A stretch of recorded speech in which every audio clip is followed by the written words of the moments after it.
Mga idol, ginaobra rin ng aming ermita, ginapanami dayang mga materialis, no? Amo dang mga materialis na amo dang panday, brown, amo dang turman. Day, pakita ko lang ninyo sa susunod ka ermita.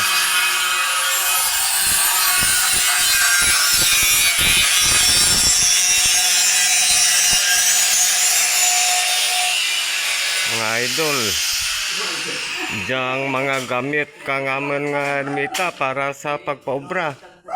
Diyan, jas kagawad. Nabakala ko kahapon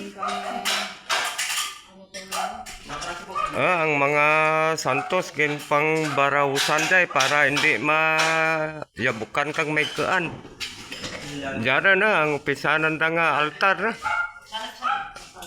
Ginapanami matapos guro dya, kampiyon na dyan ng taon.